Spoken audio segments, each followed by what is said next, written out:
Merci à David et Julie pour leur invitation. Je suis très heureuse d'être devant vous ce soir et de vous présenter quelques résultats du travail de recherche que j'ai mené sur le journalisme gastronomique.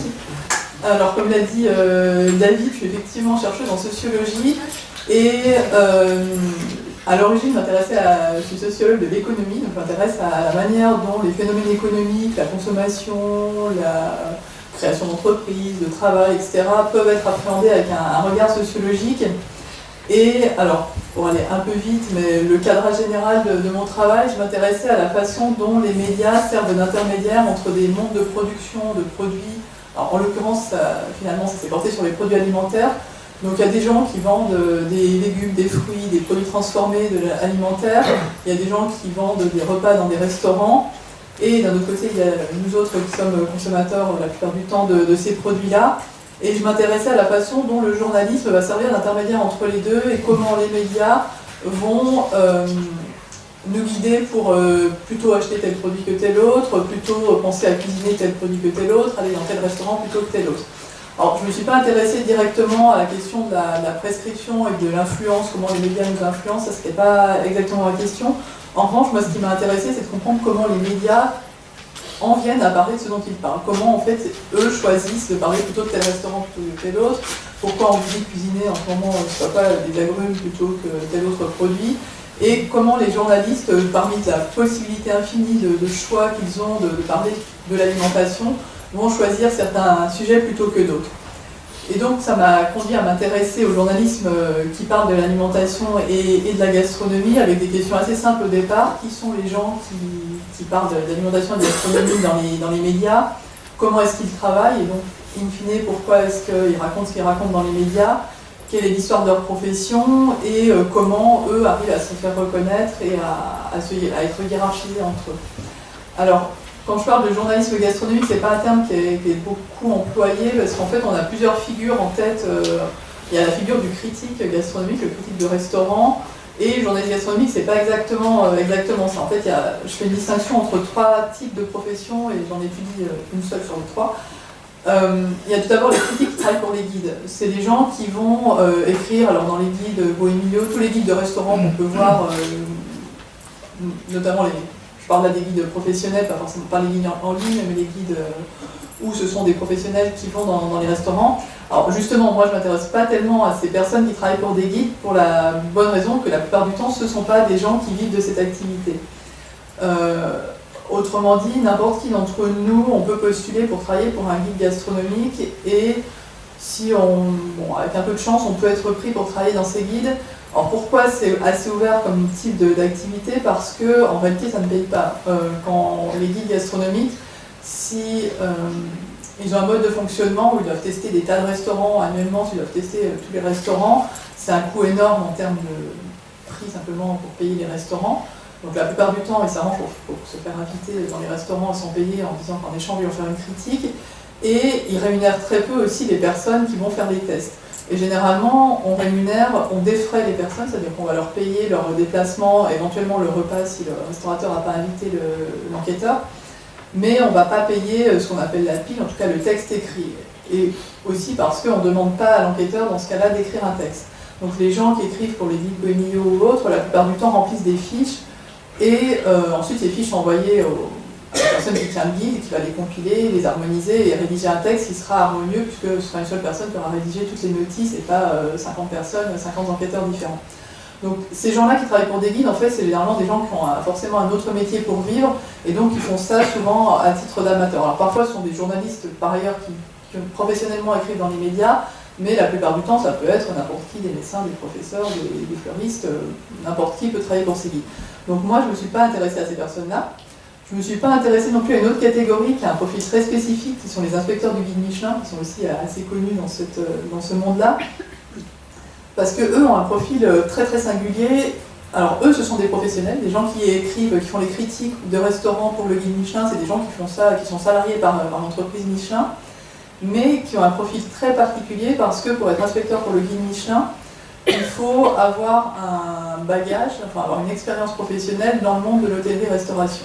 Donc ce sont d'anciens restaurateurs ou d'anciens propriétaires de restaurants, d'hôtels, ou des personnes qui ont travaillé dans l'hôtellerie-restauration par le passé Et alors, en plus, c'est des gens qui sont difficiles à contacter parce qu'ils sont anonymes normalement, donc c'est pas évident de travailler sur eux, ils ont un profil très spécifique.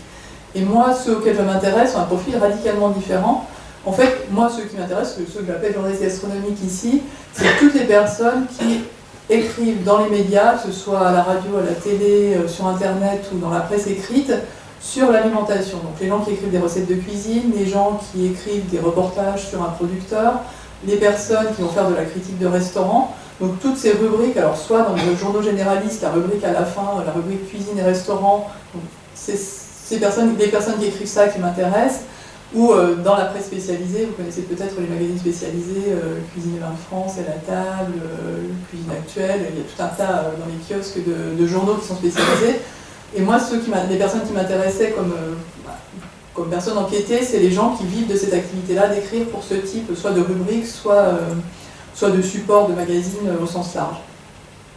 Et par rapport aux inspecteurs Michelin, ils ont une caractéristique que j'ai reviendrai tout à l'heure, qui est assez frappante, c'est qu'aucun d'entre eux, enfin tous ceux que j'ai rencontrés, n'a d'expérience du côté de la pratique de la cuisine. C'est-à-dire que tous les critiques de restaurants, quasiment aucun n'a d'expérience en tant que restaurateur ou en tant que producteur. Alors parfois il y a des reconversions dans l'autre sens, d'anciens journalistes qui vont monter, je sais pas quoi, un petit vignoble ou ensuite ouvrir un petit restaurant, mais à l'inverse, il y a très peu de trajectoires professionnelles qui vont du monde de la pratique de la cuisine, de la gastronomie, vers le monde du journalisme. Donc souvent, enfin j'y reviendrai tout à l'heure, ce sont des gens qui sont des journalistes de formation. D'où très différents, donc ils ont un bagage qui est assez différent des inspecteurs du guide Michelin, qui eux sont des professionnels de la profession, qui ont une formation culinaire. Quelques journalistes sont passés un CAP de cuisine, mais c'est assez rare, et souvent c'est plus pour se donner une légitimité que vraiment pour... c'est pas foncièrement utile au quotidien dans leur travail. Donc ce préambule assez large étant posé, donc moi je m'intéresse à ces gens qui font du journalisme, qui écrivent essentiellement dans les différents médias. Alors j'ai dit médias en général parce qu'en fait c'est un peu les mêmes personnes quand on entre par la... Je suis notamment entrée beaucoup par la presse écrite, j'ai sollicité des gens qui travaillent dans la presse écrite, et souvent c'est les mêmes personnes qui ont une activité aussi à la radio ou à la télé. Il y a très peu de journalistes professionnels qui travaillent à la télé autour de l'alimentation, mais en général c'est les mêmes personnes qui circulent d'un média à l'autre. Donc c'est pas très spécifique la profession à un type de média particulier. Et donc mon critère, moi, c'est des gens qui écrivent sur l'alimentation. Quand je dis écrire, ça peut être écrire pour la radio, télé, etc. Qui écrivent sur l'alimentation et qui gagnent leur vie du fait d'écrire sur l'alimentation. C'était des professionnels en ce sens-là, au sens où c'est un peu différent des gens qui sont amateurs et qui vont simplement faire des notices pour des restaurants dans des guides. Alors, pour comprendre un peu comment et pourquoi ils écrivent ce qu'ils écrivent, ces gens-là, j'ai étudié, ça c'est le plan du livre, je vous rassure, je ne vais pas tout détailler. J'ai fait une sorte d'entonnoir en regardant déjà historiquement, alors ça je vais le présenter ce soir, comment on en est venu à écrire sur l'alimentation sous l'angle de la gastronomie dans les médias. C'est quelque chose d'assez récent historiquement, en fait ça date du 19e siècle. Avant on n'avait pas cette perspective-là, il n'y avait pas de journalisme gastronomique avant le 19e siècle. Ensuite, comment la configuration du marché de la presse culinaire et gastronomique fait qu'on va parler plus de certaines choses que d'autres choses dans cette presse. J'ai travaillé aussi sur les frontières de la profession, mais là je n'évoquerai pas ce soir, comment aujourd'hui des amateurs vont aussi tenir des discours sur l'alimentation et entrer en concurrence avec les discours officiels, on va dire, des journalistes. Donc j'ai travaillé sur les blogueurs culinaires, donc les amateurs qui sur internet vont produire des recettes de cuisine qui sont très proches en fait des recettes produites par les professionnels dans les médias, et j'ai un peu cherché à savoir qui étaient ces amateurs et quel était leur rapport avec les journalistes professionnels. Et ensuite j'ai regardé comment l'organisation des médias influe sur le type de contenu qui est produit, donc l'histoire aussi de la profession de journaliste, le travail concret du journaliste, comment un journaliste fait quand il doit écrire un article pour produire quelque chose, une information sur l'alimentation. Et la dernière partie, je ne pense pas que je l'évoquerai aujourd'hui non plus, porte sur la question de la notoriété. Pourquoi certains journalistes arrivent à être plus connus que d'autres et comment on fait pour se faire reconnaître comme un bon professionnel dans cet univers-là. Alors je vais détailler surtout trois parties. La partie historique sur l'histoire de la profession de sa naissance jusqu'à nos jours. Aujourd'hui, quelques informations, ce sera assez rapide sur qui sont ces gens qui écrivent dans la presse. Et puis la question du travail, comment on travaille quand on est journaliste gastronomique et culinaire à l'heure actuelle. Alors, juste un point sur les méthodes, je suis sociologue, alors je ne sais pas si vous avez une familiarité ou pas avec les méthodes qu'on utilise en sociologie pour faire de la recherche. Donc comment moi j'ai procédé, alors j'ai utilisé plusieurs méthodes différentes. Pour les parties historiques, travail sur à la fois l'utilisation de travaux d'historiens et puis d'archives, des entretiens aussi avec tous les acteurs contemporains de ces mondes-là, donc beaucoup de journalistes, mais aussi les rédacteurs en chef, les producteurs, les restaurateurs qui ont affaire à des journalistes. J'ai fait des enquêtes quantitatives, donc par questionnaire auprès des blogueurs culinaires. Donc j'ai j'ai mixé différents types de méthodes pour arriver à objectiver un peu la situation de ces professionnels. Et puis j'ai analysé aussi le contenu, ça j'y reviendrai tout à l'heure, des critiques qui sont produites, notamment par des critiques de restaurants. Alors, le premier point, ça va être une espèce de grande fresque assez rapide sur l'histoire du journalisme gastronomique. Alors, ce que je vous disais tout à l'heure, c'est que le journalisme gastronomique, c'est quelque chose qui n'a pas existé de tout temps. Et pendant longtemps, en fait, historiquement, il y avait 3 types de discours sur l'alimentation et la gastronomie. Il y avait un discours qu'on appelle diététique, qui était le discours tenu à la fois par l'Église, en l'occurrence, c'était surtout l'Église catholique en France, sur les prescriptions alimentaires, il faut manger ceci à telle période et pas cela. Donc c'est un discours diététique au sens où c'était des prescriptions sur ce qu'on devait manger ou pas manger en fonction de principes religieux. Et le discours diététique aussi qui était produit par les médecins, les théories autour des humeurs et autres, en fonction de si vous aviez un tempérament bilaire, vous deviez manger plus tel ou tel type d'aliments. Donc il y avait ces discours-là qui existaient, qui étaient des discours médicaux et religieux sur ce que les gens devaient manger. Il y avait aussi des discours poétiques, entre guillemets, qui sont des discours notamment des sociétés d'amateurs de bonne chère, qui étaient de type poétique au sens assez abstrait et pas vraiment à visée descriptive ni informative. Et puis un troisième type de discours qui existait, qui était le discours technique des chefs, des chefs de cuisine eux-mêmes, des cuisiniers qui écrivaient des livres de recettes où ils consignaient des techniques, donc une approche assez technique de l'alimentation et de la cuisine. Donc il n'y avait pas de discours à proprement parler gastronomique. Alors je vais vous montrer en quoi ce que j'appelle discours gastronomique. Enfin, quand je dis je, c'est pas moi, c'est des historiens qui ont travaillé sur cette période-là, ont appelé la naissance du discours gastronomique au XIXe siècle. Alors, cette naissance d'un discours proprement gastronomique, qui soit ni médical, ni poétique, ni un discours technique, elle est liée à l'apparition du restaurant au XIXe siècle, enfin à la fin du XVIIIe, début du XIXe siècle. Alors le restaurant, c'est pareil. Le restaurant tel qu'on le connaît aujourd'hui, c'est quelque chose qui n'a pas existé de toute éternité.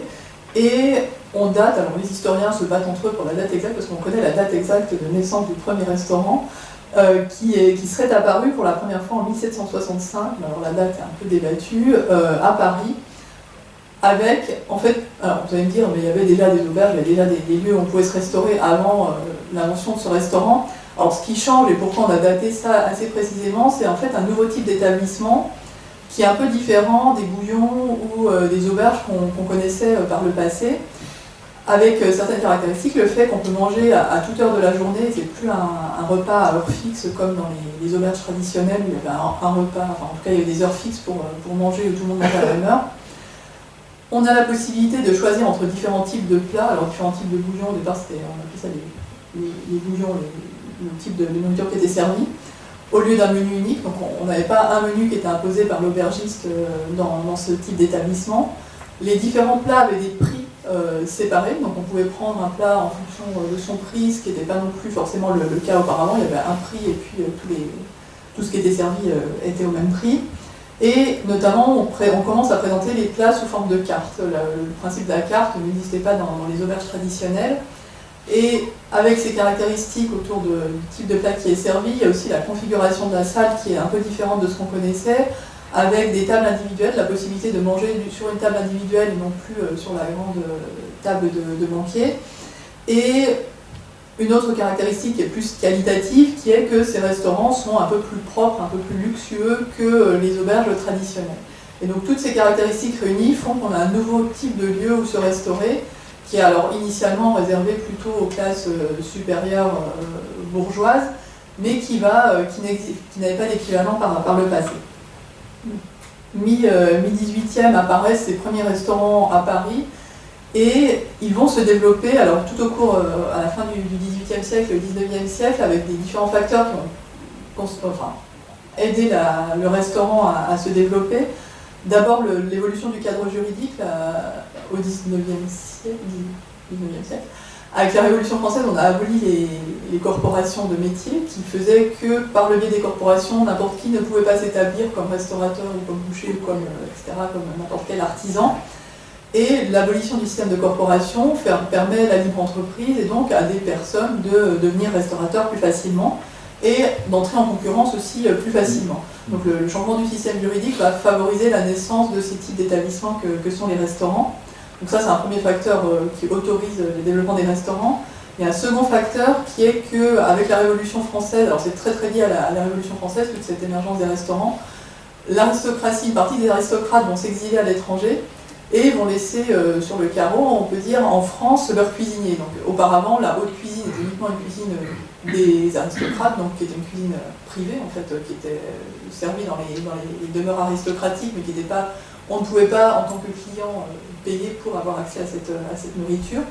Et l'exil de ces aristocrates fait donc que leur chef, qui était habitué à une certaine, en tout cas la cuisine de qualité de l'époque, vont se retrouver sur le carreau et vont se lancer dans la restauration commerciale. On va ouvrir des établissements ouverts cette fois-ci, non plus réservés à une famille, mais ouverts au public.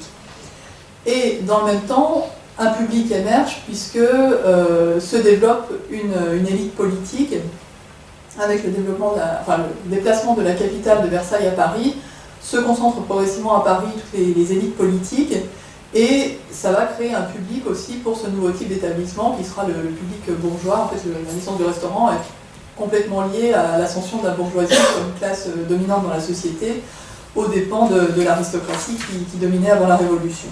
Ça, plus la croissance démographique de la population qui fait qu'un public aussi de plus en plus large, fait que les restaurants vont se développer alors d'abord à Paris et puis petit à petit essaimer en dehors de la capitale, en sachant que la localisation au départ est très liée à la concentration de l'argent. Les restaurants s'ouvrent là où il y a une clientèle qui est en mesure de payer ce type de prestations.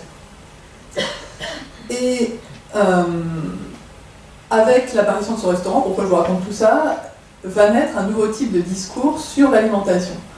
Et l'alimentation va être considérée non plus comme un moyen simplement d'être en bonne santé, de respecter des préceptes religieux ou de respecter une tradition, mais être considérée comme un élément de culture, un élément lié au goût, et on va commencer à apprécier la cuisine pour son goût, indépendamment de toute autre considération extérieure. Et donc, progressivement, on va intellectualiser cette approche de la cuisine comme étant une pratique de goût. Alors, le mot gastronomie naît en 1801, donc l'invention du terme en France en 1801 dans un poème, et puis après il est traduit en anglais quelques années après. Gastronomie, ça veut dire gaster, c'est l'estomac, et nomos, ça veut dire régler. Donc en gros, c'est une pratique à la fois hédonique de l'alimentation, mais quand même réglée. Il y a l'idée de règle dans la gastronomie. Et avec cette idée de gastronomie, ce qu'il y a derrière le terme de gastronomie, c'est l'idée que le goût doit être le seul critère de jugement de la bonne alimentation. Donc tous les autres critères de jugement, est-ce que c'est bon à la santé, est-ce que c'est conforme à la religion, ça n'entre pas en ligne de compte. La seule chose qui compte pour apprécier, ça va être le goût esthétique. Et se développe à ce moment-là, donc à la fin du XIXe siècle, tout un champ éditorial, donc des magazines, et apparaissent les formes, la critique gastronomique apparaît à cette époque. Donc on a les premières, il fallait que le restaurant soit apparu pour qu'on puisse avoir aussi la critique des plats qui sont mis sur le marché. Donc on va voir apparaître la critique gastronomique, on va voir apparaître aussi les revues culinaires et gastronomiques. Et le fait d'écrire sur l'alimentation va permettre de transmettre à d'autres une expérience gustative, une expérience par essence éphémère et subjective. Donc le fait d'écrire, de faire de la critique, va permettre de transférer et de rendre communicable cette expérience esthétique. Alors c'est pas complètement, c'est à la même époque que naissent en France différentes formes de critique, la critique théâtrale, alors la critique littéraire est un peu plus ancienne, mais On va voir aussi à la fin du XIXe siècle la formalisation de ces genres critiques, l'idée de critiquer les arts, d'avoir une approche critique, théorique et esthétique, va concerner d'autres champs artistiques, et la gastronomie en fait est complètement dans ce mouvement-là. Donc la gastronomie, c'est l'idée de cette appréhension qui va être esthétisée du discours gastronomique, de l'alimentation. Alors, je vous ai mis les trois pionniers, je vais passer un peu rapidement pour revenir si vous le souhaitez. Grosso modo, c'est ces 3 personnes qui vont participer à l'intellectualisation de l'approche de l'alimentation et aussi à l'élargissement du public de la gastronomie, puisqu'au départ, c'est quelque chose d'assez élitiste. Alors, ça le reste pendant longtemps, on va voir qu'encore début 20e, ça reste des pratiques, et toujours aujourd'hui en partie, c'est des pratiques qui sont relativement élitistes socialement, mais ces personnes-là vont participer chacun à leur manière à la diffusion en fait, d'un discours sur la cuisine et la gastronomie. Alors Grimaud d'Araignères, tout à fait à gauche, lui il est considéré comme le premier critique gastronomique. Alors il a un peu tout inventé. Il a inventé le guide gastronomique. Donc c'est le premier qui a recensé dans Paris différents restaurants, et puis il allait donner son avis sur chacun de ces restaurants. Il a inventé le magazine gastronomique, donc il publiait régulièrement des informations sur l'actualité de la vie culinaire et gastronomique essentiellement parisienne. Et il est aussi l'inventeur des jurys de dégustation, donc il réunissait dans son salon différents camarades, et il leur faisait tester des différentes versions d'un même produit ou d'un même plat, et chacun devait juger pour hiérarchiser, comme on a toujours aujourd'hui des bancs d'essai dans la presse culinaire. Donc il a un peu tout inventé. Et ce qui est intéressant, c'est qu'il a un rôle de passeur, et au départ, il vient de la critique théâtrale. En fait, il a appliqué ce qu'il faisait dans le champ de la critique théâtrale, à savoir aller regarder des pièces et dire si c'est bien ou pas. Il a apporté ça dans le champ de l'alimentation pour critiquer aussi les restaurants. Et il a un double rôle de passeur parce qu'en plus, il a un parcours social qui est assez intéressant. C'est un aristocrate déchu. En fait, il vient d'une famille aristocratique qui a perdu toute sa fortune. Et donc, de fait, il fréquente la bourgeoisie puisqu'il fait plus partie de l'aristocratie directement. Et donc, en fait, il va transmettre les codes du bien manger qui étaient développés dans le monde aristocratique, mais qui étaient très fermés, très réservés au monde aristocratique. Il va les diffuser à ces nouveaux bourgeois, en gros les gens qui se sont enrichis par leur activité professionnelle, mais qui n'ont pas forcément tous ces codes du savoir-vivre qui étaient propres à l'aristocratie. Donc lui va transmettre ces codes-là du bien manger, de comment on se comporte à table, qu'est-ce qu'on mange, dans quel ordre et comment. C'est lui, il va transférer ces codes-là pour les diffuser, alors d'abord auprès de l'aristocratie, et puis après, forcément, ça se diffuse auprès de l'ensemble de la population. Brillat-Savarin, lui, c'est outre ses liens fromagers, il est lié plutôt à la chronique gastronomique. Alors lui, il a inventé un autre genre qui n'est pas la critique, qui est la chronique. C'est l'idée de donner son avis, mais de manière très subjective et pas forcément très technique sur l'alimentation. Donc lui racontait en gros ses expériences complètement subjectives dans les restaurants. Et il a un style très particulier et très subjectif. Alors c'est un style qu'on retrouve aujourd'hui par rapport à la critique qui essaye d'objectiver en fait les éléments positifs et négatifs, pourquoi on aime, pourquoi on n'aime pas. La chronique et les chroniques de Brillat-Savarin sont plus de l'ordre du ressenti, mais de manière très personnelle. En fait, c'est plutôt ses goûts à lui que des goûts qui seraient objectivables et transférables. Et on va voir que c'est des choses qu'on retrouve aujourd'hui dans les différents types de critiques qui existent. On a des gens qui se réfèrent plutôt à la critique pure et dure, et d'autres qui se réfèrent plutôt à la chronique. Et le dernier, Antonin Carême, alors lui, il a un profil un peu différent, c'est un chef, et il est resté connu parce que c'est lui qui a codifié la cuisine française. En gros, c'est la codification, ce qu'on appelle la cuisine française, et qui est enseignée dans les écoles de cuisine, en partie toujours aujourd'hui, et qui a été diffusée après dans le monde comme étant la cuisine française. Ça vient de lui, c'est lui qui a codifié tout ça. En fait, c'était des règles qui existaient, qui étaient pratiquées dans les cuisines, mais lui, il les a mises par écrit, et il les a diffusées, là où il a eu un rôle de passeur, c'est qu'il les a diffusées aux professionnels de la cuisine, mais aussi au grand public, et il a eu un rôle aussi de démocratisation de l'approche de la haute cuisine, et avec aussi un rapport assez fort à l'aspect esthétique. Alors lui se considérait comme un artiste, il pensait que le cuisinier était un artiste, et qu'on devait à ce titre-là, comme un architecte, ou comme l'artiste le plus classique, considérer que les cuisiniers étaient du côté de l'art et non pas du côté de la science. Donc il avait aussi un positionnement assez fort du côté de l'esthétisation de la cuisine. Alors, on saute de la fin du 19e à l'entre-deux-guerres en France. Alors, fin du 19e, la cuisine s'est développée, la gastronomie s'est développée du côté des classes de la bourgeoisie, elle est passée de l'aristocratie à la bourgeoisie.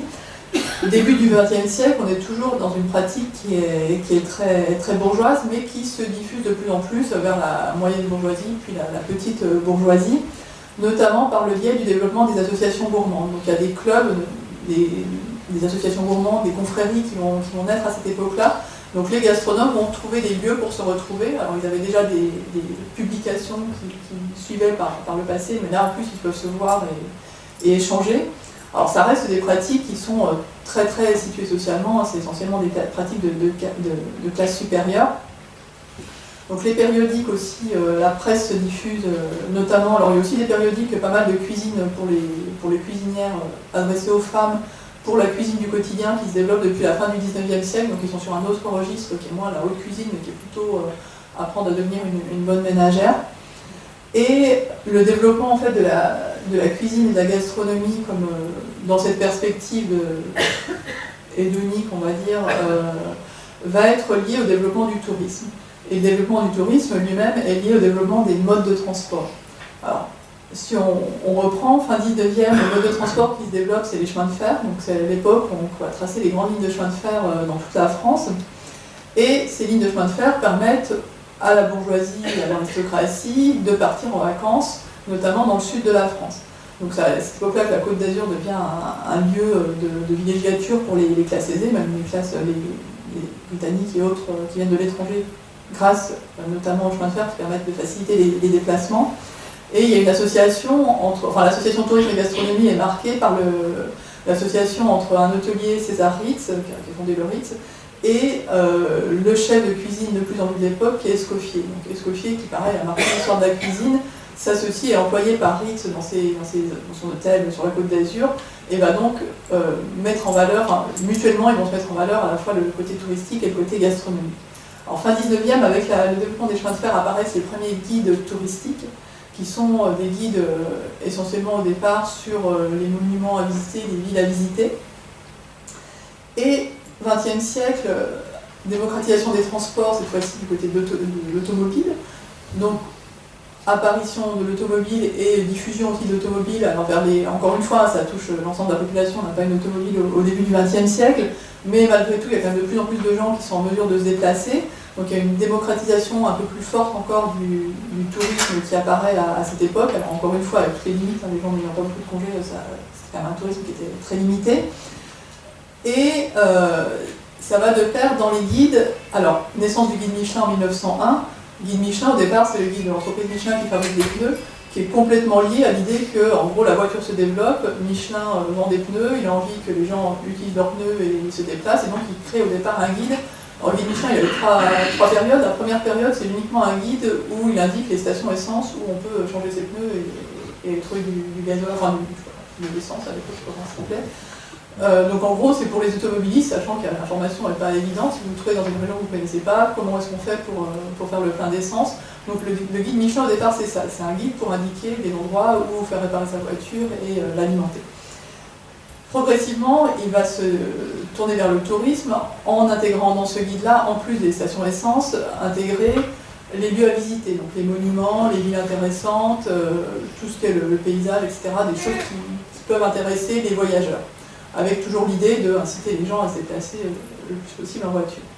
Et puis en 1923, donc 22 ans après la création du guide, pour la première fois, le guide Michelin mentionne des restaurants, avec l'idée qu'avec l'expérience touristique, quand on est touriste, on a besoin de savoir où faire son plein, d'avoir un hôtel où dormir, d'avoir éventuellement des choses à aller voir, et puis aussi de se restaurer quand on est en déplacement. Donc les restaurants apparaissent dans le guide à cette époque-là, et dans l'ensemble des guides, on va commencer à inclure la restauration, le restaurant comme faisant partie de l'expérience touristique. En gros, on n'est pas touriste uniquement pour aller voir des monuments ou aller voir des spectacles ou des choses qui ont lieu dans un lieu donné, mais on va aussi être touriste éventuellement pour se déplacer, pour aller manger quelque part. Et donc le Michelin crée une catégorie, alors je ne sais plus quelles étaient les trois catégories, mais il y a une catégorie des restaurants les 3 étoiles. Au départ, c'est les restaurants qui valent le détour, enfin qui valent le déplacement. Ça veut dire qu'en gros, il mérite qu'on fasse un détour pour aller dans ce restaurant-là et qu'on quitte le chemin qu'on avait prévu initialement. Donc progressivement, la gastronomie devient en soi un motif de déplacement touristique, ce qui n'est pas du tout évident a priori. Et on va commencer à faire ce qu'on a appelé de patrimonialiser la gastronomie, c'est-à-dire qu'on va considérer la gastronomie et les cuisines comme des patrimoines qui méritent le détour au même titre qu'un musée ou qu'un monument. Alors ça va se faire surtout dans l'entre-deux-guerres, et c'est ce qu'on a appelé l'invention des cuisines régionales. Alors les cuisines régionales telles qu'on les connaît, la cuisine berluchonne et la cuisine, je sais pas quoi, bourguignonne ou iséroise, en fait c'est des cuisines qui ont été créées, pas de toutes pièces mais pas très loin, dans l'entre-deux-guerres. Alors comment ça s'est produit? Les guides qui devaient guider essentiellement la clientèle bourgeoise qui venait, qui se déplaçait, devaient indiquer des lieux pour que ces clientèles se restaurent. La clientèle bourgeoise, c'est pas exactement la même chose que la clientèle aristocratique qui allait au Ritz au début du siècle.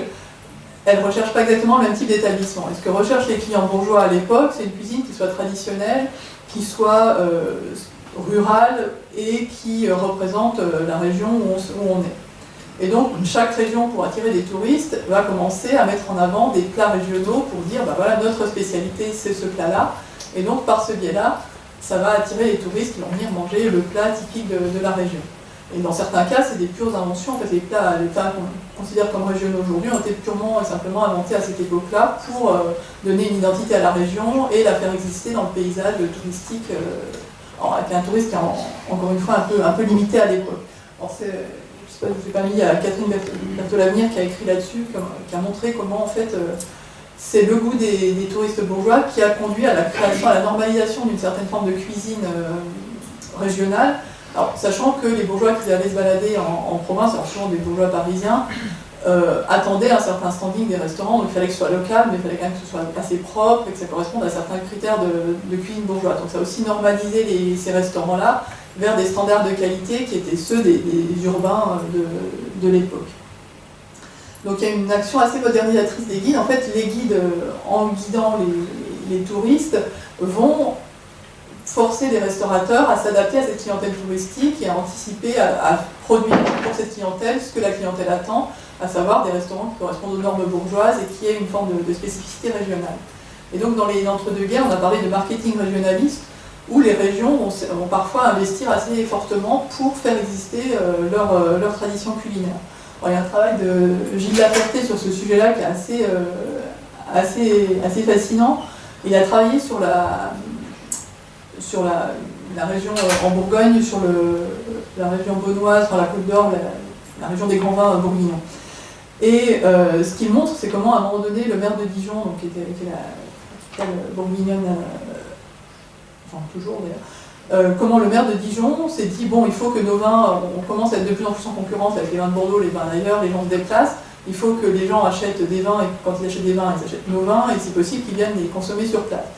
Et donc le maire a mis en place tout un système avec les acteurs économiques locaux qui avaient aussi tout intérêt à ce qu'on développe le vignoble local et qu'on fasse que le commerce fonctionne bien. Il a fait venir des journalistes, et donc pour faire venir des journalistes, qu'est-ce qu'on fait? On va inventer un folklore. Et donc par exemple la Pelée de Meursault, alors je ne sais pas si ça vous dit quelque chose. Donc, ça, je suis bourguignonne, c'est ma région, donc c'est assez connu de mon côté, mais c'est pas forcément très connu. Alors la Pelée, en fait, c'est une cérémonie, alors je ne sais même plus, alors ça doit être en septembre après les vendanges, où, alors je ne sais plus quel est le prétexte, mais on se réunit, on fait un énorme repas, on sort de très bonnes bouteilles, et puis il y a tout un folklore en fait médiéval. Donc avec toute l'idée que c'est une tradition qui serait transmise depuis la nuit des temps en Bourgogne, avec des confréries, donc les gens sont en habit, il y a des chants anciens en vieux français, il y a des cérémonies d'intronisation pour faire partie de la confrérie, etc., etc. Et tout ce folklore, en fait, qui est censé remonter au Moyen-Âge dans la façon dont on le présente, il date en fait de l'entre-deux-guerres. Avant, il n'y avait strictement rien. Et c'est dans l'entre-deux-guerres, on s'est dit, pour que les journalistes viennent en Bourgogne et parlent de la région, et pour qu'on fasse venir les journalistes et après, in fine, les clients et les touristes, il faut qu'on invente quelque chose, une bonne raison pour qu'ils aient une bonne raison de se déplacer. Donc on a créé tout ce folklore, en fait, a été créé à cette époque-là. Donc c'est assez fascinant de voir comment des choses qui aujourd'hui nous paraissent comme étant très traditionnelles datent en fait, sont assez récentes historiquement. Alors ça marche pour la polémique en Bourgogne mais de Meursault, mais ça marche aussi pour pas mal d'autres traditions régionales. Alors c'est une époque aussi où se développe beaucoup le folklore, enfin, les historiens amateurs qui ont essayé de reconstituer les traditions anciennes. Donc il y a tout ce qu'on appelle des entrepreneurs de tradition, des gens qui vont promouvoir des formes folkloriques liées à l'alimentation, sachant que ça va concilier des intérêts qui sont à la fois des intérêts économiques, touristiques, politiques aussi, pour faire venir des gens et pour rendre la région visible. Alors, à cette époque-là, le chroniqueur star qui incarne complètement cette perspective-là, c'est le monsieur que vous voyez ici, qui s'appelle Maurice Edmond Saillant et qui avait trouvé comme pseudonyme Kurmanski. Alors, Kurmanski, c'est un peu la star des critiques. Alors aujourd'hui, il est un peu méconnu hormis des gens qui sont vraiment intéressés par la cuisine et l'histoire de la cuisine et du journalisme. Mais à l'époque, il était très connu. Il a publié des encyclopédies régionales. Donc, sur chaque région, il publiait toutes les informations sur la cuisine locale. Et donc, lui a été un très très grand promoteur de ces cuisines régionales. Il était un fervent militant du régionalisme culinaire et de ce qu'il appelait la cuisine de femmes, donc les femmes qui transmettent la tradition culinaire de génération en génération, avec une perspective très nostalgique, c'était mieux avant, et très anti-moderniste. Notamment, il va s'insurger contre toute la modernisation qui touche le domaine culinaire et alimentaire à l'époque, la lyophilisation qui apparaît, ça vient des États-Unis, donc en plus il est très nationaliste, il est régionaliste et nationaliste.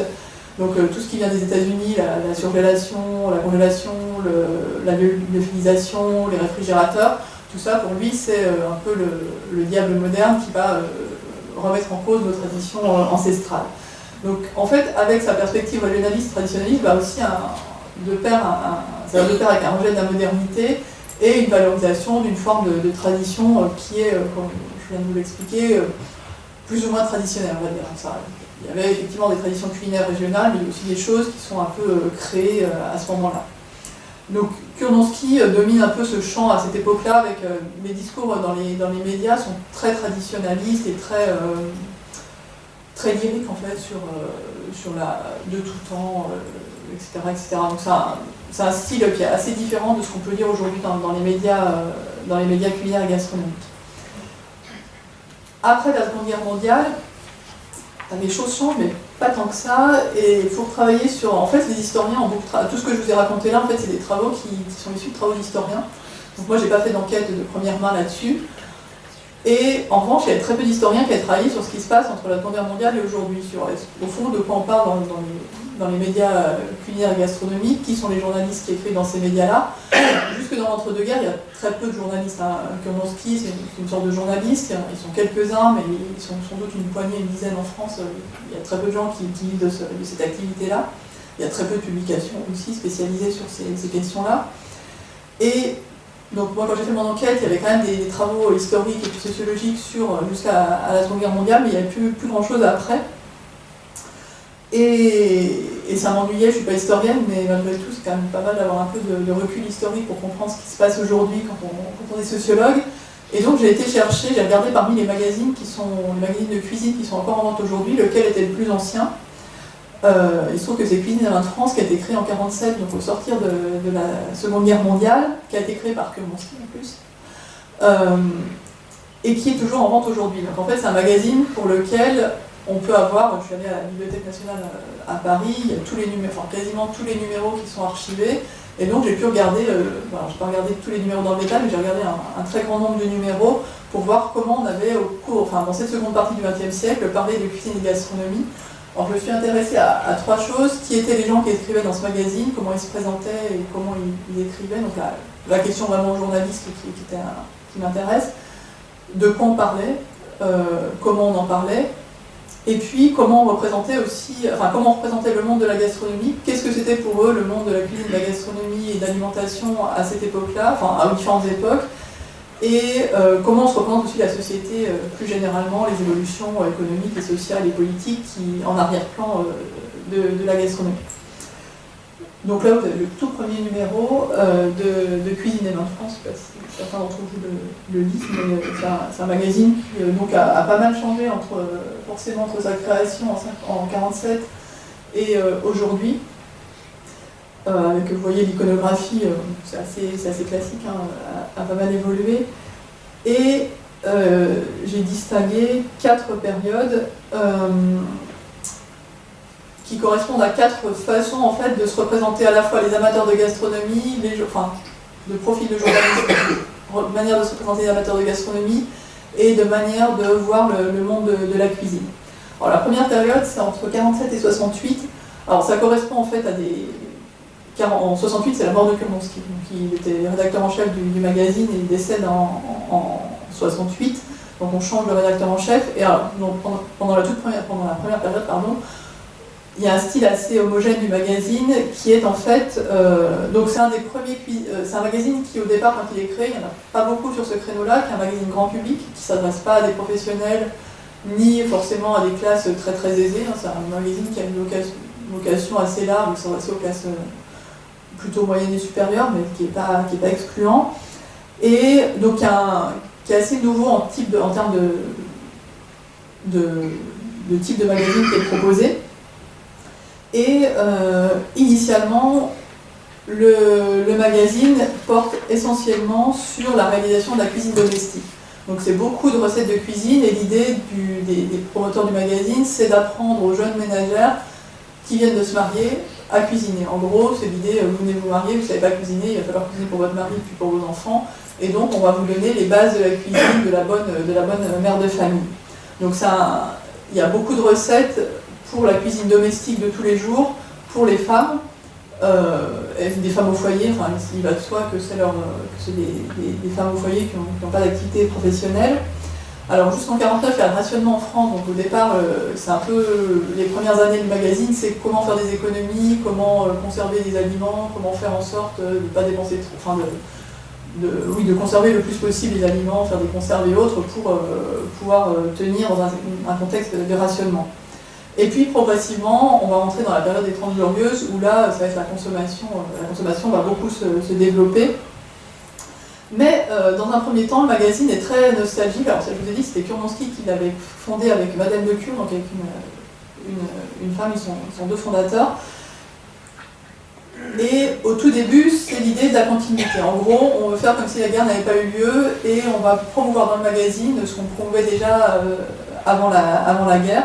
Donc une cuisine bourgeoise et simple. Alors les deux, à la fois de la cuisine bourgeoise, mais aussi de la cuisine simple, donc un peu plus accessible. Les personnes qui interviennent dans le magazine, c'est les mêmes qu'avant-guerre, c'est les mêmes journalistes qui travaillaient déjà avant la guerre. Et il y a un type de discours qui est aussi assez caractéristique du discours de l'entre-deux-guerres, qui est, comme je le disais tout à l'heure, très subjectif. Donc chaque journaliste va raconter sa propre expérience, mais sans du tout chercher à l'objectiver. Donc c'est un peu, moi au restaurant, je pense que ça a ceci et cela, et avec beaucoup d'emphase et de lyrisme, donc c'est pas très réaliste. Alors je vous donne un extrait ici pour vous montrer que c'est assez peu informatif. Par la richesse et la variété, par la qualité et la prodigieuse renommée de ses vins, le vignoble de Bordeaux est vraiment unique au monde. Des vins légers aux vins puissants et corsés, des vins secs aux somptueux vins liquoreux, des vins de grand ordinaire au plus grand cru d'une célébrité mondiale, se prodigue une gamme complète qu'aucun autre vignoble n'est capable de fournir avec une telle munificence. Donc on a un côté, en fait, un discours qui est très convenu, pas très surprenant, et avec beaucoup d'adjectifs un peu lyriques. Qui est en fait très éloigné des canons journalistiques qu'on connaît aujourd'hui, où on recherche des faits, de l'objectivité et de l'information. Là, on n'apprend pas grand-chose, si ce n'est que Bordeaux, c'est un grand vignoble, mais c'est assez peu informatif. Il n'y a pas d'enquête, on n'a pas d'enquête sur les vins, sur les produits. Donc ça, c'est un style qui est sans doute pas uniquement lié au journalisme gastronomique, qui était sans doute plus largement présent dans la presse à cette époque, mais qui est assez surprenant vu avec notre regard actuel. Donc ça, c'est le côté, on maintient ces façons de parler de la cuisine de l'avant-guerre. Et ce qui est assez frappant, c'est qu'il y a il y a une absence de frontière entre les journalistes et les amateurs auxquels on s'adresse. En gros, le magazine fait tout pour que les lecteurs soient sur le même plan que les journalistes et que ce soit, en fait, dans les 2 cas, des amateurs de bonne chair.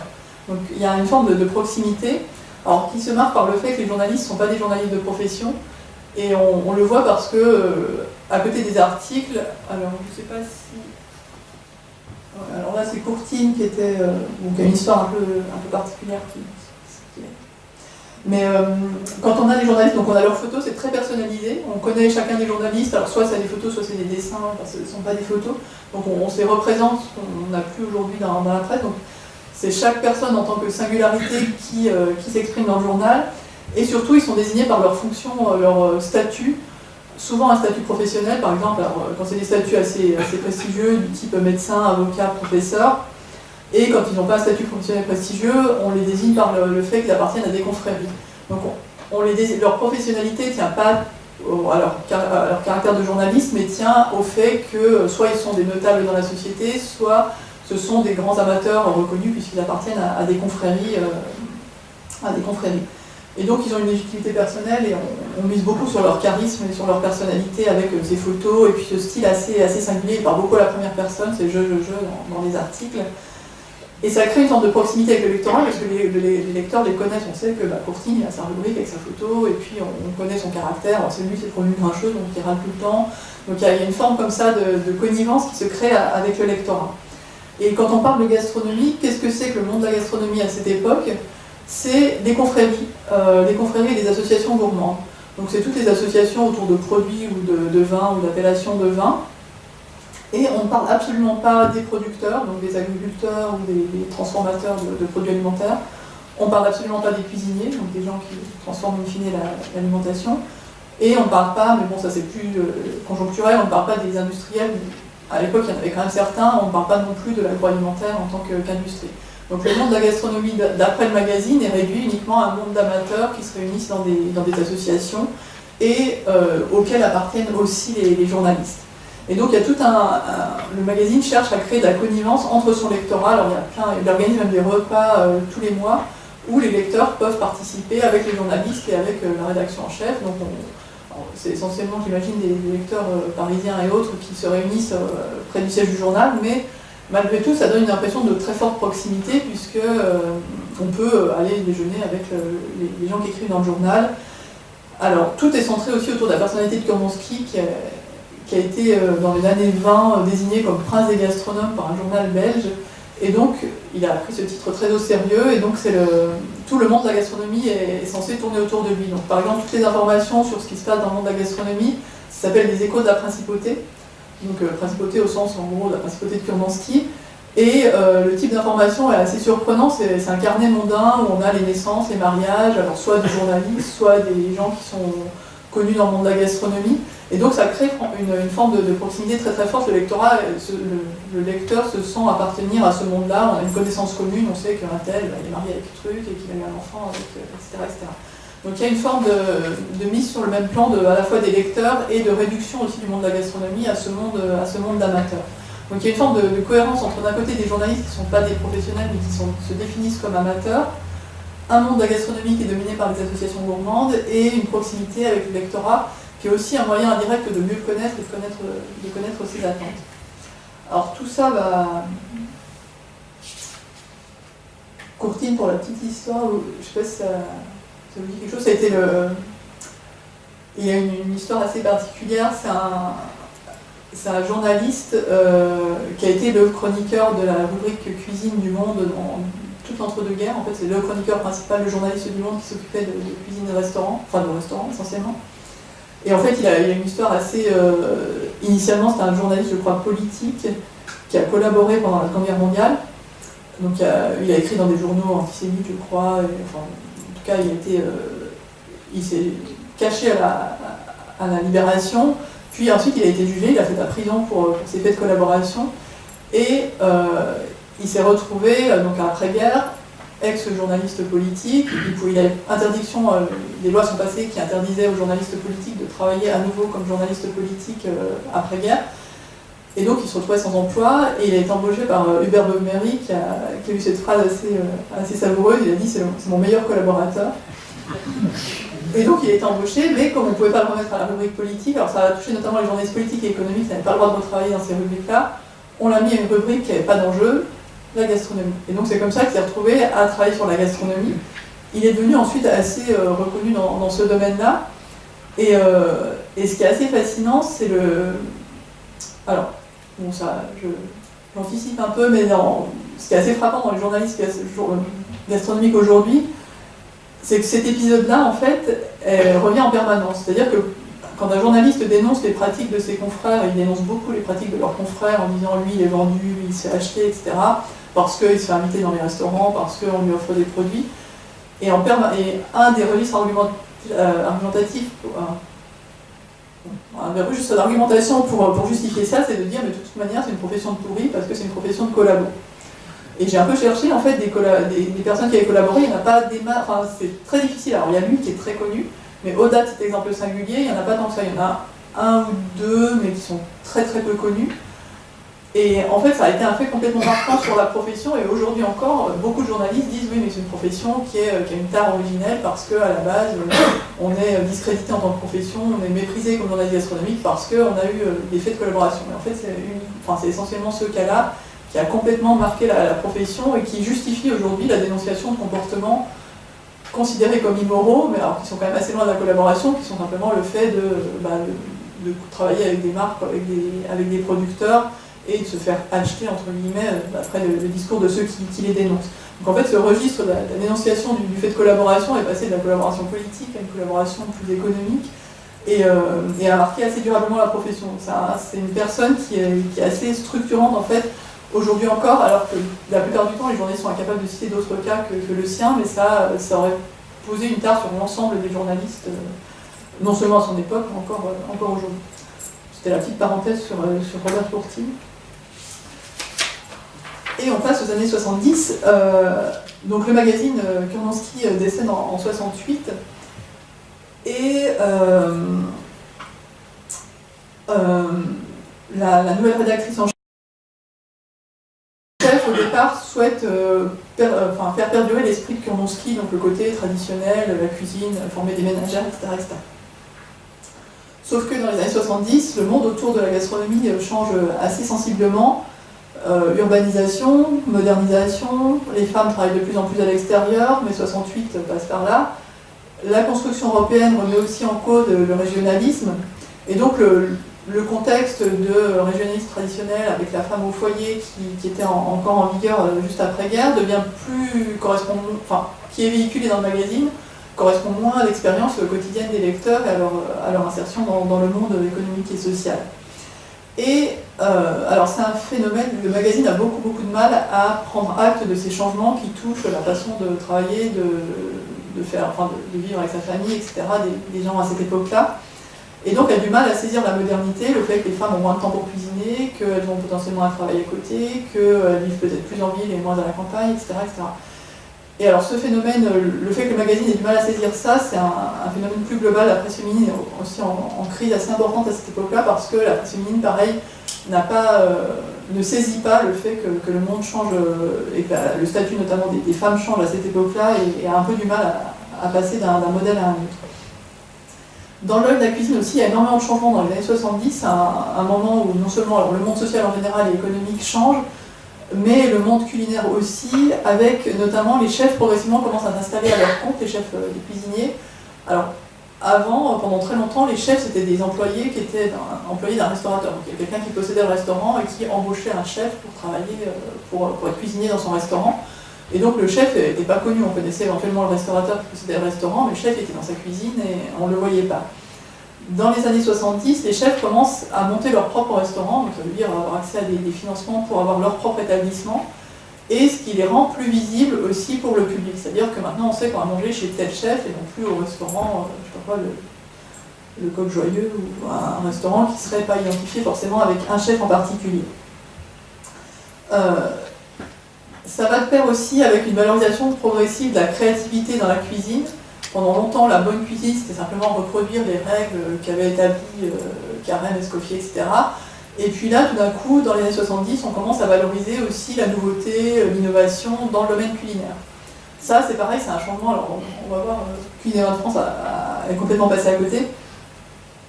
On va médiatiser progressivement les chefs, c'est-à-dire que les chefs vont devenir plus connus. Donc, pour la première fois, on a des unes de magazines qui, avec des chefs, Bocuse devient connu à cette époque-là. Donc, c'est tout le cran de la nouvelle cuisine dans les années 70, où en fait des chefs vont devenir connus du grand public, Michel Guérard, Paul Bocuse et d'autres. Et En même temps, les pratiques quotidiennes des gens changent, les gens passent moins de temps à cuisiner, donc il y a un bouleversement à la fois du paysage du côté de la cuisine des professionnels, mais aussi de la façon de cuisiner des amateurs, enfin des gens lambda.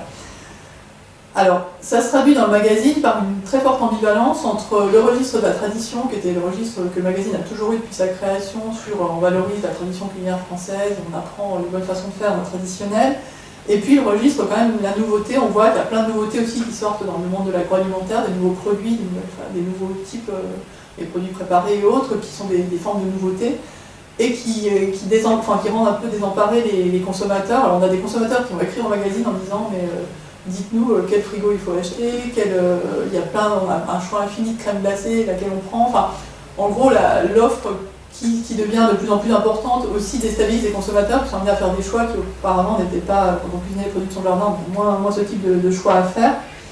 Et donc le magazine va osciller entre accompagner ses consommateurs et en même temps rester sur son registre de la tradition. Alors, on prend progressivement en compte le fait que les gens cuisinent sous contrainte de temps, ce qui est complètement nouveau. Qu'effectivement il faut faire des recettes qui soient aussi pas trop chronophages parce que les femmes ont autre chose à faire que de faire uniquement la cuisine. Donc il y a progressivement les recettes rapides, mais toujours une ambivalence. Parfois on met des recettes rapides, alors le journal met des recettes rapides, puis ensuite il les enlève et après à la demande des lecteurs va remettre des recettes dites rapides en disant mais attention, rapidité ne veut pas dire bâclé, enfin, toujours cette ambivalence, est-ce qu'on accepte ces changements-là qui rompent avec la cuisine qu'on a l'habitude de faire, ou est-ce qu'on passe à côté et on risque de perdre notre lectorat. Alors ça va de pair, la perception, alors une de mes hypothèses, c'est que, alors par exemple la nouvelle cuisine, je sais plus, ouais, donc, du tout dans les années 70, il y a la nouvelle cuisine qui, pour le dire en deux mots, c'est donc des chefs qui, c'est Bocuse qui est censé être le premier à avoir déclenché chez Goemio l'idée de la nouvelle cuisine. Alors c'est Goemio, des auteurs qui ont donné après, enfin qui avaient déjà le guide Goemio à l'époque, qui sont des journalistes de profession, qui ont découvert entre guillemets la nouvelle cuisine, en fait, qui lui ont donné un nom. Et c'était l'idée que des chefs allaient cuisiner des plats plus légers, avec moins de préparation de marinade, moins de sauce, moins de produits luxueux, plutôt des produits de saison, des produits locaux, etc. Donc avoir une cuisine beaucoup plus diététique, si on emploie des termes plus contemporains, qui entre en complète contradiction avec la cuisine française traditionnelle bourgeoise, avec beaucoup de sauce à la crème, beaucoup de marinade et un peu lourde. Et donc dans les années 70, les chefs ont ce type de cuisine. Il y a des journalistes qui vont dire « Ah, bah, c'est la nouvelle cuisine, on va donner un nom à cette façon de cuisiner », et progressivement, de plus en plus de chefs vont se rallier à ce label. Et ça, c'est Goemio, qui étaient des journalistes de profession, donc qui avaient une habitude de quand même détecter un peu ce qui se passait de neuf dans le monde, qui ont eu cette intuition qu'il y avait un changement qui se produisait dans le monde de la cuisine. Et à côté de ça, Cuisine et Vin de France, on n'entend pas parler de cette nouvelle cuisine. C'est-à-dire que dans le journal, rien n'est mentionné sur ces évolutions qui touchent quand même le monde de la cuisine de manière assez... c'est assez connu à l'époque, c'est pas quelque chose de confidentiel.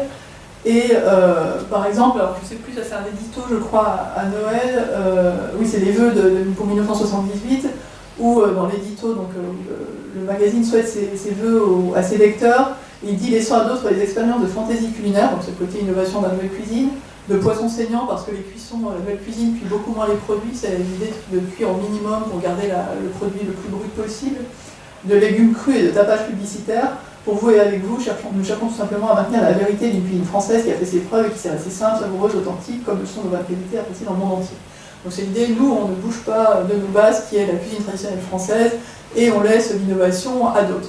On est en 78, la nouvelle cuisine, ça fait quand même 5 ou 6 ans que c'est très très discuté et que beaucoup de chefs se sont ralliés, sachant que quand on a Bocuse en fait, la naissance de la nouvelle cuisine, c'est Goemio qui vont dîner chez Bocuse le soir. Enfin, ils vont dîner à midi chez Bocuse, donc la grande cuisine traditionnelle de Paul Bocuse à Lyon.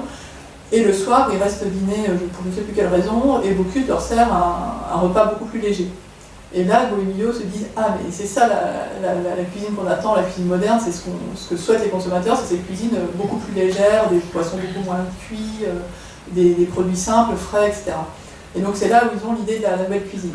Mais ces chefs qui vont être labellisés nouvelle cuisine, c'est des gens qui sont Bocuse à 2 étoiles et il est prêt à obtenir la 3e étoile, Et ça va être des chefs en fait, qui sont déjà très très reconnus par les guides très classiques. Un Michelin est au départ un guide quand même très traditionnel.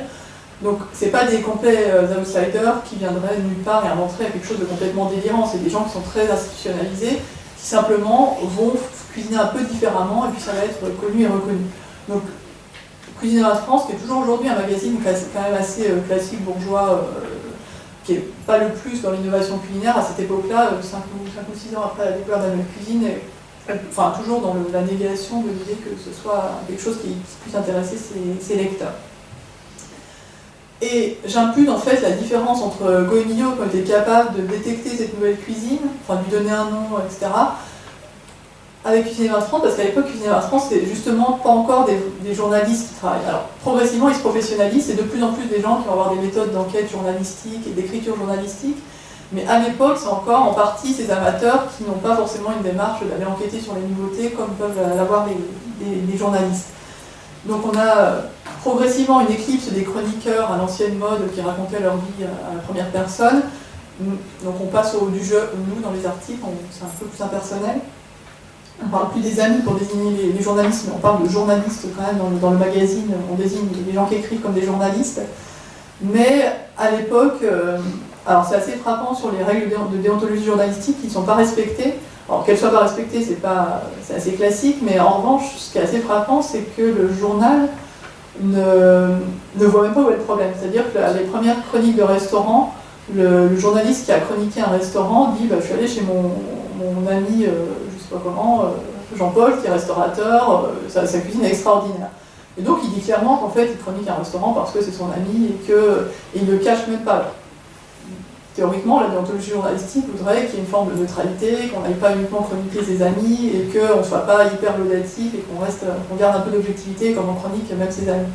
Donc en fait à cette époque-là dans le journal, c'est même pas, la question de la déontologie n'est même pas posée comme un problème pour les journalistes. Alors c'est sans doute aussi parce que dans le reste de la presse, c'est pas non plus posé comme un problème, mais c'est assez intéressant de voir qu'effectivement les normes de travail journalistique ne sont pas à ce moment-là appliquées, ne sont même pas posées comme problématiques.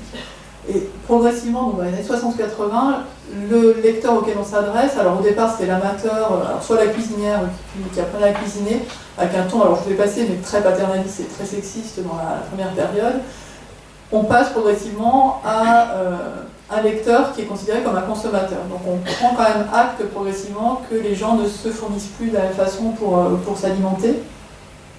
Et progressivement, le magazine devient source d'expertise pour ses lecteurs, avec notamment un déplacement du centre du monde de la cuisine et de la gastronomie. Alors au départ, c'était des associations, quand je parlais de l'actualité gastronomique, c'était l'actualité des associations culinaires et gastronomiques. Et là, maintenant, l'actualité gastronomique, c'est l'actualité des marques agroalimentaires. Notamment les marques qui organisent des événements où elles invitent les journalistes et autres, et donc ça donne l'occasion de parler des marques d'agroalimentaire, donc les salons et autres qui sont sponsorisés par des marques. Donc on a changé quand même de perspective de l'amateur qui était soit une cuisinière, soit un amateur de restaurant, un bon vivant on va dire, vers un consommateur, quelqu'un qui doit faire des achats. Et à cette même époque, alors c'est aussi lié, c'est à la même époque que naît la presse consumériste, les magazines type Que Choisir, 60 millions de consommateurs, pardon, des millions de consommateurs, ces magazines-là naissent aussi à cette époque-là, avec l'idée que les gens deviennent des consommateurs, qu'il y a une offre pléthorique et qu'on a besoin d'être guidé pour consommer. Alors, dans les années 80, gros bouleversement, à nouveau, alors il y a un changement de rédaction en chef, et là on part à l'extrême inverse, avec un magazine qui est très journalistique au sens où on va avoir quasiment un news magazine, comme ça ressemble beaucoup, alors c'est aussi à l'époque où naissent les magazines type l'Express et autres, à la fin des années 70, et là on a quasiment ce type de magazine avec des reportages très fouillés, donc on va sur le terrain rencontrer des producteurs, alors c'est la première fois qu'on va parler des producteurs dans cette presse culinaire et gastronomique, on va les rencontrer, on enquête, est-ce que les huîtres vont disparaître, et en donnant comme ça des titres un peu choc, donc avec un côté un peu racoleur, le terme est péjoratif, mais l'idée c'est quand même de capter l'attention du lectorat autour de problèmes qui sont des problèmes économiques, environnementaux, etc., ou diététiques, ou sanitaires, mais en tout cas des problèmes un peu plus globaux, on sort simplement du monde, soit des cuisiniers amateurs, soit des consommateurs de loisirs, pour en fait avoir un propos de société sur la cuisine et la gastronomie. Et ça va de pair en fait ce changement d'approche de la cuisine et de la gastronomie. Alors les recettes disparaissent complètement, donc les femmes au foyer qui cuisinent à Dieu, qui étaient d'ailleurs vraiment au foyer depuis la dernière période, on n'a plus du tout de recettes. Quand il y a des recettes, c'est uniquement des recettes de stars, type, je sais pas quoi, n'importe quoi, mais Johnny Hallyday qui donne sa recette de la soupe à l'oignon. Donc en gros, c'est parce que c'est un people, c'est une personne connue que la recette est intéressante, ou un grand chef, pareil. Mais c'est plutôt des effets de snobby. Enfin, en gros, ça va être des recettes qu'on va faire pour impressionner ses amis en disant c'est la recette de Bocuse ou c'est la recette de tel ou tel chanteur. Mais c'est pas de la recette pour faire de la cuisine du quotidien. Et donc, en fait, on passe à une perspective assez différente de la cuisine comme étant un loisir. Et c'est complètement neuf, cette idée que la cuisine va être non plus une cuisine forcée du quotidien ou de réception. Avant, c'était soit la cuisine du quotidien, soit la cuisine quand on recevait ses amis. Là, ça va être recevoir ses amis, mais dans la perspective de leur mettre un peu plein la vue, donc avec des produits beaucoup plus originaux, on va viser l'originalité à chaque fois, ou en tout cas avoir quelque chose qui soit marquant, et pas simplement faire une bonne réception dans les règles de l'art. La rubrique restaurant devient beaucoup plus importante, donc la cuisine, c'est aussi, ça s'adresse à des amateurs qui sortent et qui sont des consommateurs, mais cette fois-ci plutôt au côté plutôt gastronomique. Et donc on repositionne complètement l'alimentation d'une pratique domestique à une pratique culturelle, avec une approche comme de la critique culturelle sur la critique gastronomique. Donc la cuisine est vue comme quelque chose qu'on fait par plaisir sur son temps libre, mais non plus comme une contrainte du quotidien, comme ça pouvait l'être par le passé. Donc de l'héritage codifié qu'on essaie de reproduire, on passe à quelque chose de récréatif et de créatif aussi, avec l'idée qu'on va valoriser beaucoup l'innovation, le nouveau, là pour le coup on va délaisser complètement ce qui sort des sentiers battus. Et ce changement, alors ça va de pair avec une montée en gamme très forte du magazine alors ça se traduit par la publicité. Alors on passe de la publicité pour les produits de grande distribution vers une publicité qui comporte essentiellement des alcools forts, alcool et alcool fort, type champagne et puis whisky ou autre alcool assez coûteux, donc des produits luxueux. Publicité pour les automobiles. Ce qui n'était pas aussi le cas avant. Et donc le magazine, non seulement monte en gamme, mais se masculinise aussi très fortement. Et de manière assez symptomatique, on ne s'adresse plus uniquement... Alors avant, Cuisine et Vin de France, par rapport au magazine de cuisine, ça a toujours été un magazine assez mixte, parce qu'il y avait le côté vin. Et très clairement, dans les années 50, vous aviez la rubrique recettes pour les femmes. Alors on parlait de la lectrice pour les femmes, pour les recettes, et du lecteur pour les rubriques vin. C'était monsieur s'occupe du vin, madame s'occupe de la cuisine. Là, très clairement, on a pour les hommes déjà des hommes qui cuisinent, mais cette fois-ci au titre de loisir, c'est pas pour la cuisine du quotidien, et aussi les amateurs qui vont fréquenter les restaurants, c'est aussi un public plus masculin. Alors, on le voit par des publicités, on a des pubs pour les voitures, on a des pubs pour des produits plutôt masculins, et il y a même une rubrique assez rigolote à la toute fin du magazine, qui est une rubrique voiture et alors je sais plus si c'est tourisme ou gastronomie. Et en gros, c'est une rubrique où on présente un modèle de voiture et on présente une spécialité régionale en même temps. Donc c'est la cuisine et très clairement, ça adressé à un lectorat plus masculin. Donc à la fois, on a des produits plus chers et aussi un lectorat plus masculin. Dans les années 80 apparaissent ce qu'on appelle les foodies, aujourd'hui les foodies, mais ce qui sont eux appellent ça les toqués de cuisine. Donc en 86, on a pour la première fois une catégorie d'amateurs qui apparaît, qui sont des gens qui juste aiment cuisiner pour le plaisir et qui vont dans les restaurants, qui ont une consommation assez frénétique de cuisine et de gastronomie, soit uniquement comme consommateurs, soit comme praticiens, comme personnes qui cuisinent. Et ça, on ne l'avait pas avant. Auparavant, on s'adressait simplement aux cuisiniers du quotidien ou aux gens qui recevaient, mais pas à ces gens qui font de la cuisine, justement, juste une pratique de loisir. Donc, l'esthétisation de la cuisine va de pair avec aussi une masculinisation, ce qui est assez souvent le cas dans les arts. Alors, dans la cuisine, c'est assez frappant, quand vous regardez les gens qui cuisinent au quotidien, je ne sais plus les chiffres en tête, mais c'est très très très majoritairement les femmes qui font la cuisine de tous les jours. Et quand vous regardez qui sont les grands chefs, dans la haute cuisine, c'est quasiment exclusivement des hommes. Alors ça change un tout petit peu, mais il y a toujours cette répartition, l'art est du côté masculin et le quotidien du côté féminin. Et donc là, effectivement, on a une vision qui est plus de loisirs et côté esthétique, et qui va de pair avec un côté très, très masculin. Et ça va de pair avec donc, le lecteur auquel on s'adresse a changé, vous l'avez vu par rapport à la période précédente, et les journalistes qui écrivent aussi. Maintenant, c'est que des journalistes professionnels. Alors une partie, le rédacteur en chef, c'est quelqu'un qui vient, c'est Ferniaud, le père du Ferniaud actuel, qui avait été en fait parmi les... qui avait travaillé pour les news magazines, qui a été dans les fondateurs des news magazines type l'Express, Nouvel Obs et tout ça, donc qui avait une pratique journalistique antérieure à son investissement dans la gastronomie, et donc qui va importer en fait la façon de traiter l'actualité dans le monde de la gastronomie, d'où ce changement complet de perspective dans les articles, et des articles qui sont beaucoup plus fouillés. Alors, c'est un changement assez radical, et là, ça vous donnerait l'impression qu'en fait, on a une progressive professionnalisation des journalistes au cours du temps, qui va avec un changement du lectorat auquel on s'adresse.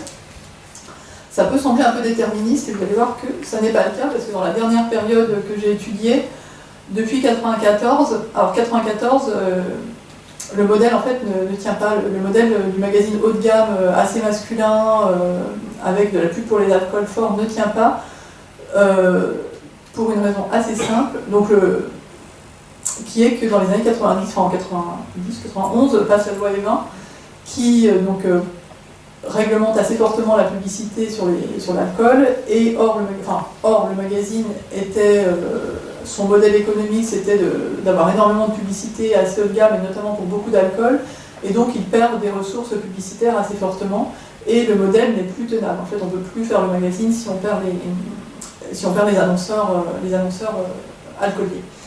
Donc, qu'est-ce qui se passe? Alors, il y a ce premier facteur qui remet en cause le modèle économique du magazine, et puis un deuxième facteur qui est qu'à la fin des années 80, sont importés d'Allemagne des magazines, au départ c'est des magazines féminins qui sont assez nouveaux, et qui vont complètement envahir le marché. C'est les magazines, alors des groupes type Prisma, c'est Prisma Presse je crois, qui sont en fait des magazines très pratiques alors il y a des magazines en cuisine, en tricot, pour faire de la couture, pour faire etc. Donc, qui sont des magazines à destination des femmes, des classes moyennes, populaires, qui sont assez larges en termes de public, et qui sont des magazines très pratico-pratiques, donc avec beaucoup de choses à faire et de recettes, de choses très pratiques pour le quotidien. Alors dans le monde de la presse féminine, ça va complètement renouveler les formats de la presse féminine. Et dans le monde de la presse culinaire, ça va aussi être un raz-de-marée, puisque aujourd'hui le magazine le plus vendu en presse culinaire, c'est Cuisine Actuelle, qui est complètement dans ce format-là, qui sont en fait des recettes assez accessibles, et beaucoup de recettes, en fait, beaucoup de choses à faire pour le quotidien. Et donc, ça crée de la concurrence pour Cuisine de France, qui jusque-là était assez tranquille. Enfin, il y avait peu de magazines en concurrence. Il y avait Bohémio depuis les années 70-80, mais qui était un autre magazine, mais il n'y avait pas énormément de concurrence. Et là, dans les années 80, arrivent ces magazines qui sont très très largement diffusés, notamment des magazines de recettes. Et ce que va faire les propriétaires de Cuisine de France, c'est qu'ils vont aller récupérer la rédactrice en chef qui a mis en place le magazine Femme Actuelle en France. C'est Femme Actuelle, le modèle dans la presse féminine de ce type de magazine. Donc la rédactrice en chef qui a importé Femme Actuelle en France, donc au départ c'est un modèle allemand, on le lance en France. Femme Actuelle fait un raz-de-marée dans les magazines féminins, et ce que font Cuisine de France, c'est qu'ils récupèrent la rédactrice en chef pour la mettre à la tête de Cuisine de France, et donc elle va importer un peu de cet esprit Femme Actuelle et Cuisine Actuelle dans Cuisine de France. Donc on a, à partir des années 90, en fait, un retour à un magazine qui est assez... alors c'est pas un retour en arrière complet, parce qu'on va avoir un retour en arrière dans le sens où on a plus de recettes, on s'adresse pour des cuisiniers et cuisinières du quotidien pour les réceptions, mais en même temps on garde quand même le côté un peu entre guillemets haut de gamme de la période précédente, avec quand même pas mal d'articles rédigés assez longs. Et tout l'enjeu du magazine, ça va être de concilier à peu près toutes les façons de cuisiner possibles et imaginables. Et donc il faut à la fois apprendre à cuisiner dans les règles de l'art, mais en même temps faire preuve d'innovation. Et ça se manifeste de manière assez frappante sur les recommandations en matière de consommation, où on va essayer de tout combiner, et indirectement de s'adresser aussi au plus large nombre. Notamment, on va essayer de combiner tradition et innovation, naturel et industriel, diététique et gourmand. Et on va, alors ça se manifeste particulièrement parce que Cuisine France remet des prix aux produits de la grande distribution, des prix dans je sais pas quoi, le meilleur produit dans la catégorie, je sais pas quoi, beurre ou autre. Et il y a des catégories qui sont le meilleur produit industriel, le meilleur produit naturel, le meilleur produit, etc. Et donc en fait on voit que ces catégories qui sont quand même assez mutuellement exclusives, eh bien, sont toutes présentes dans le magazine et on va essayer de donner au lecteur, quelles que soient ses attentes, de quoi trouver dans le magazine des choses qui l'intéressent. Et ça se marque aussi notamment pour le vin. Initialement, Cuisine France, c'était plutôt aller chez votre caviste ou chez votre petit producteur pour acheter vos bouteilles de vin. Années 70-80, on se rend compte qu'en fait, enfin, 90, la très grande majorité des gens achètent ces vins en grande surface. Donc Cuisine France fait une sorte de retour en arrière en disant bah oui, en grande surface on peut quand même trouver des choses bien, donc on va créer des bancs d'essai et autres pour savoir comment guider les gens parmi les vins en grande surface. Et à partir des années 90-2000, on va essayer de donner à la fois des adresses de petits producteurs, des adresses de cavistes, des adresses de grande surface et des références à toutes les gammes de prix possibles pour que, suivant qui vous êtes, où vous habitez, vous puissiez trouver de quoi vous satisfaire. Alors, ça peut être vu comme une stratégie pour s'adresser à un lectorat très large. Ça peut aussi être vu comme une réponse à un monde qui se complexifie avec des attentes qui deviennent de plus en plus hétérogènes de la part des cuisiniers et cuisinières et des consommateurs et consommatrices. Donc c'est un repositionnement qui montre qu'il n'y a pas forcément une linéarité entre de plus en plus journalistique et un type de propos qui serait propre à des journalistes. Et donc une des citations qui exemplifie ça, c'est pareil, c'est un édito de Nouvel An où la rédactrice en chef dit sur la route gourmande de Noël, pas question d'échapper au péage de la tradition. Donc on a le côté tradition, l'ADN de Cuisine France, mais pourquoi ne pas emprunter les chemins de traverse de la découverte?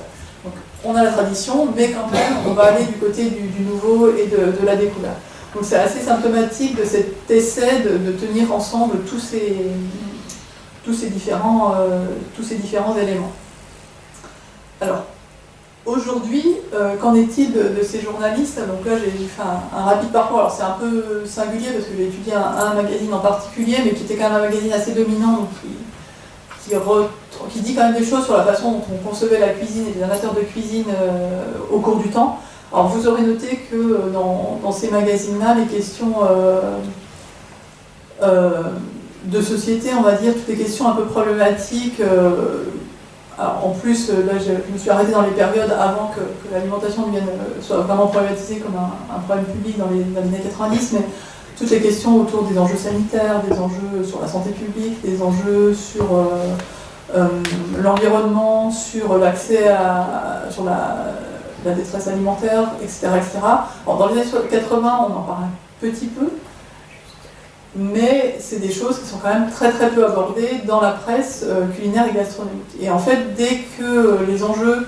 Enfin, il y a un parti pris de cette presse, et ça c'est un parti pris qui est vrai pour la presse en général aujourd'hui, et pour les journalistes qui parlent de cuisine et de gastronomie, qui a un parti pris quand même de mettre sous le tapis tout ce qui est un peu anxiogène et tout ce qui est un peu problématique. Alors de plus en plus, les journalistes essaient d'avoir des rôles aussi de lanceurs d'alerte dans leur domaine, mais pendant très longtemps, en fait, c'est quand même un monde assez confortable, où l'idée c'est ben voilà, on est là pour se faire plaisir et on ne va pas parler des problèmes. Et donc il y a cette chose qu'on voit tout au long de l'histoire de ce magazine est quand même assez frappante aujourd'hui. Dès qu'il y a des questions autour de l'alimentation et santé, généralement c'est repris en charge par des journalistes santé, ou alimentation et agriculture, c'est repris en charge par les journalistes économie ou agriculture, etc., etc. Donc en fait, les journalistes gastronomiques sont assez dépossédés de tous les enjeux qui seraient potentiellement problématiques, anxiogènes autour de leur spécialité, ce qui est quand même un positionnement assez particulier pour une spécialité journalistique.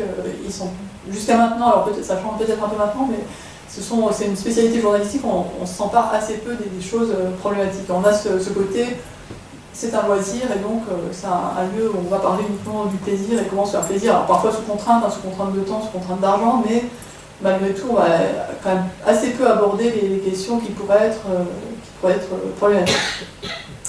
Alors, c'est en partie lié, mais pas uniquement, à l'identité des gens qui travaillent dans ce métier-là. Alors je vais passer assez rapidement pour après passer direct. Oui, ça. Ok, très bien. Bon, alors,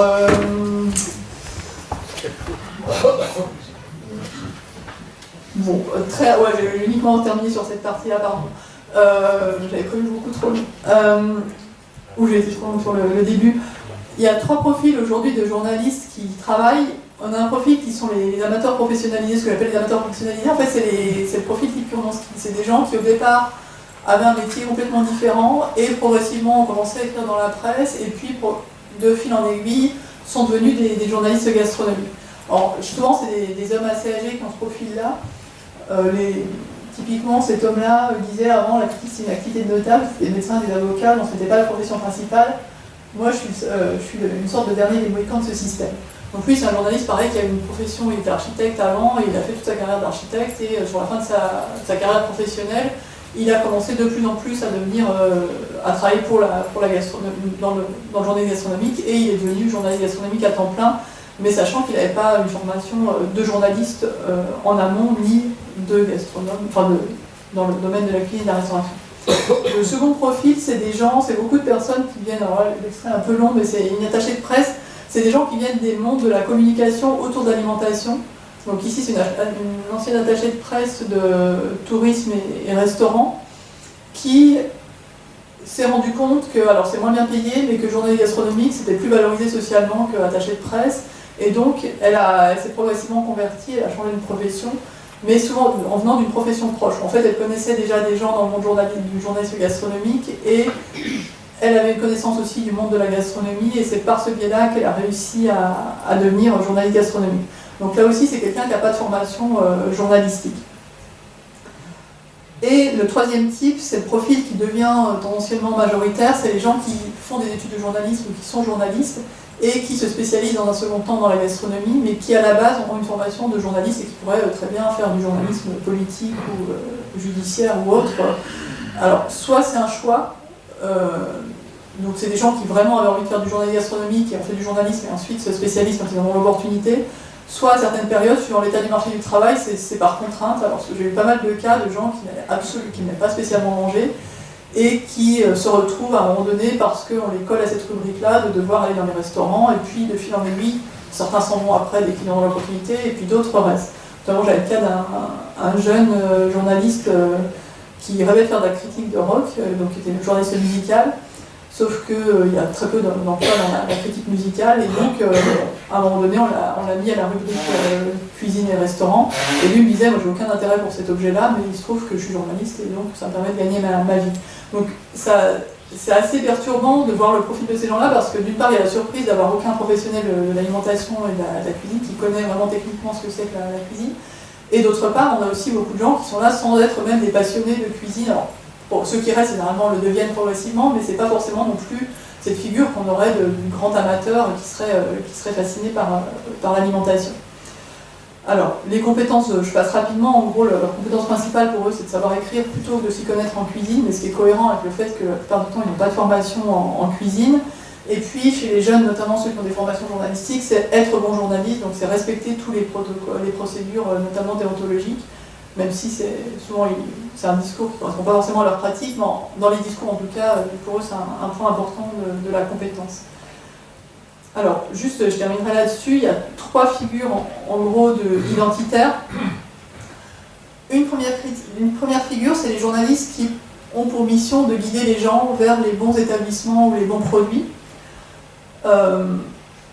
Et souvent, c'est une figure qui est repoussoire, c'est-à-dire que les journalistes, assez bizarrement, alors que pour nous, c'est des critiques gastronomiques, eux se définissent contre cette figure-là, parce que pour eux, le critique, c'est la personne qui dit du mal des restaurants,